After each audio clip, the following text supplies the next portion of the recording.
All right, and we're live with the first episode, first session of, I don't know, Business Foundations and Connor's Ramblings with Dr. Business.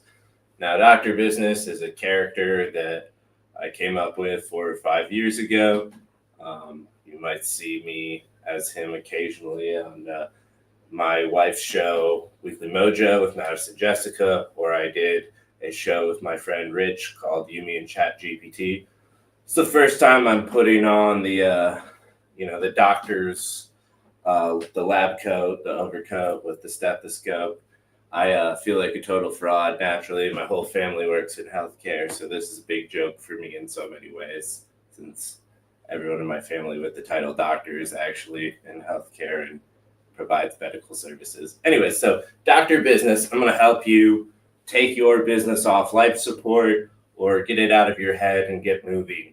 Because that's the only value I really bring to people. I mean, I'm sure I bring a lot more value than that. But this is one of the things I feel like I figured out. So let me try to share these ideas. Anyways, this is the live version. I'm going to chop this up. So if you see this version, good on you. This is raw and uncensored, pure Connor. Anyways, embody this character, I guess. So I might start erasing this. I might start using this. We will see. This has helped me organize my thoughts before I got out here. I have a web page that actually matches this that Cass and I built 4 years ago. Shout out to Cass. He is our top-notch copywriter, editor, creative genius. He built all of our little characters like this guy right here. That's my character. There is a Doctor Business character that you'll notice on some of the title cards. That's how you know which persona I am embodying. But yeah, Doctor Business just cuts to the chase, tells you what he's thinking. Anyways, so starting your business.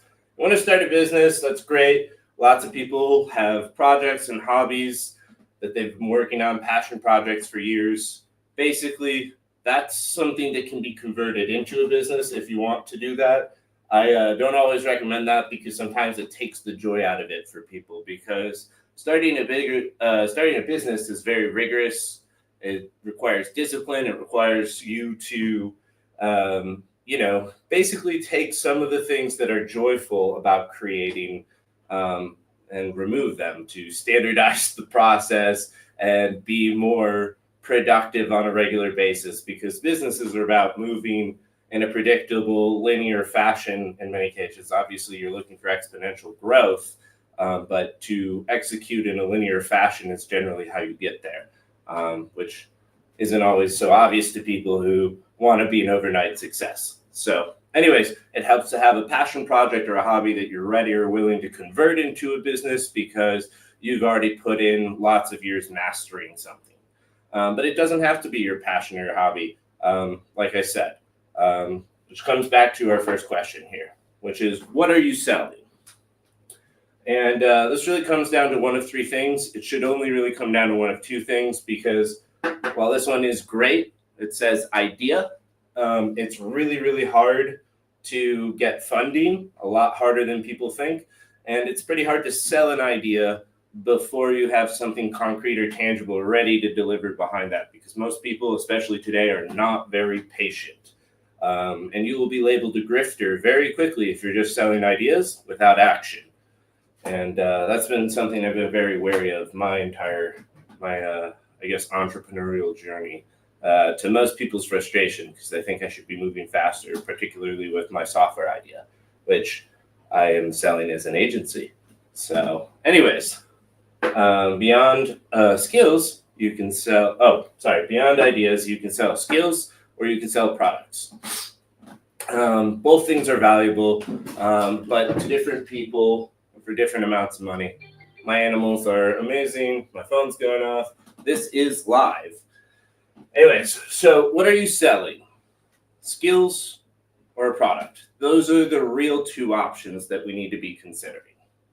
And so skills would be something like, I can mow the lawn, I can paint a house, I can provide legal services like a contract revision or reviewing a contract. It could be that I'm a doctor and I provide a specific medical procedure or evaluation. I could be a trainer and I provide a series of fitness regimens that I'm specialized or certified in. So those are all skills that can be sold. And then there are products. And I think most people are very familiar with the idea of selling a product. It can be anything from a block of cheese to a lead filled, Tickle Me Elmo toy. No, obviously technically they've addressed that or whatever. So there's lots of things that are out there that you can buy. And those would be products. And when it comes to products or services, lots of people have ideas about what you're selling. Is it a painkiller? Is it a vitamin? Is it a need to have? Is it a nice to have? And ultimately, everything comes down to it because in lean economic times, all the nice to haves are what get cut. And the need to haves are generally what try to be, retained. And, to much people's chagrin, that's kind of what's happening in the governmental level with our budgets. Though some of the people in charge of them have been overzealous about their promises and their ability to cut back on that spending, especially because they won't even look at their real budgets, the DoD budgets where all of the money is actually being wasted. But anyways, I am digressing. We are talking business, not government contracts and the warmongers that are profiting off of them. But anyways, brings us to our second point. Who are you selling to? Once you've figured out what it is that you are ultimately, selling, which you have to define that before you start a business, right? You can go out and look for a problem, which, would mean you probably want to start here at step number 2 and talk to people, which this question is, who are you selling to? And then discover a problem and then figure out a basically service or a product that solves that for that group of people, and then go back and sell it to them, because that's step 3 here, start selling. Business is relatively simple. This is all you need to get started. Now, there's maybe technically some more work to be done over here, and we'll go into that.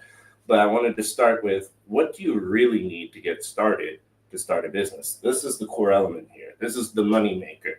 This is where the equation assets equal liabilities plus equity, or whatever, ALE, comes from, right? This is what you're selling, and it's a form of time or a form of capital investment that then you're adding value to, and as a result, you're collecting a premium on for that. And you have to figure out who that's valuable to, which is why who you're selling to. And one of my core points here is, do not say anyone or everyone, even if you believe it. And I'm guilty of this one myself, because I think Playhouse is for everyone, because I think everyone should own their digital identity. At the same time, you can look at providers of all kinds of businesses, and there's always multiple leaders in the space. No one tends to own it, and that's good, because monopolies are generally bad, because any single-minded idea is, basically constrictive to the point of death. You'll kill a system if you, take a top-down approach to it. That's where decentralization is so important to things. You can tell I'm a crypto maxi by some of the ways that I speak.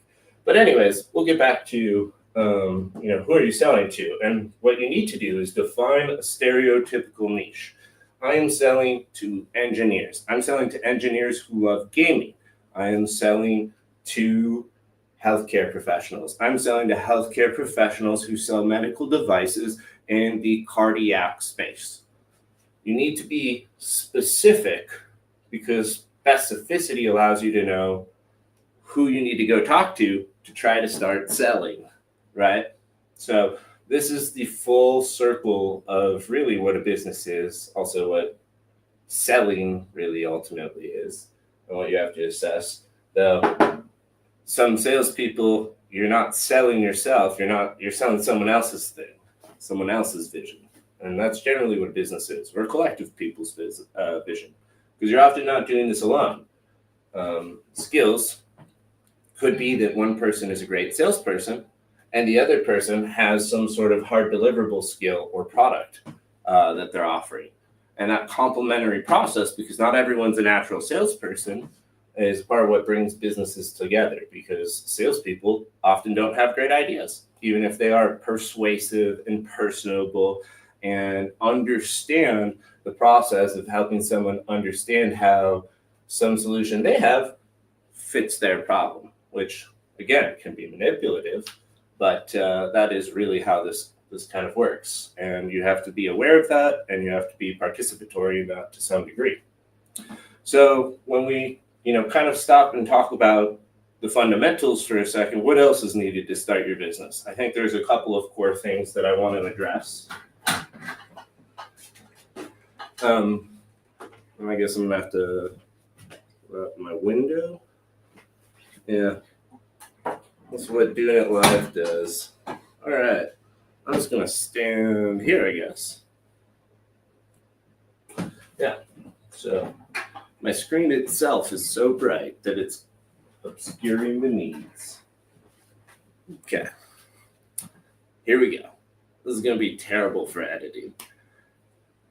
All right, what I think you need is, actually, I don't think I know. I have to clarify these things because apparently that's how the business world works, and you have to convey authority.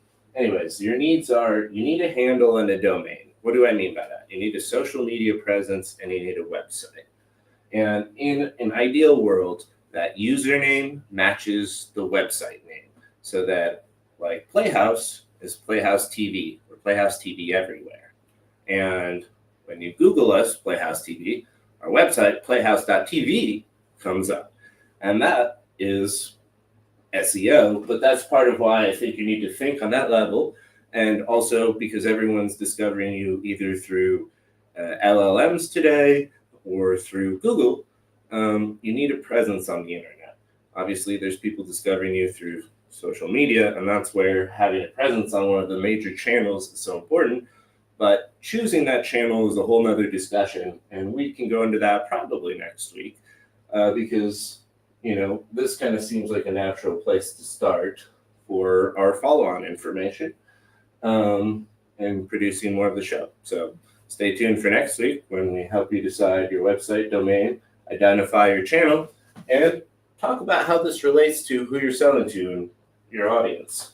Because ultimately that is an intertwined, intermingled web and relationship. Your website needs to have a form to capture data, specifically people's email addresses or phone number, so you can get them into a mass email tool and have analytics to monitor it in both the website and your email system. So these are must-haves for every business that wants to operate today in 2025. You can't skimp on these things. And if you need help with any of them, go to ChatGPT. It's free. Ask questions about any one of these things. Now, lastly, for your own protection, these are the bare minimum recommendations I have for you to keep your business organized and legally tight. And this is not financial or legal advice, even though this is technically all advice. I'm not qualified, I think, to give this, even though I have a master's degree in business analytics. It's a master's of science, so I have to clarify. And anyways, these things that I think you should have are an EIN and an LLC or whatever, meaning you should have some sort of legal entity structure and you should get a proper tax identification for that. And then you should open a bank account with that name and connect it to either a Stripe or a PayPal account, depending on how you intend to process payments from your customers.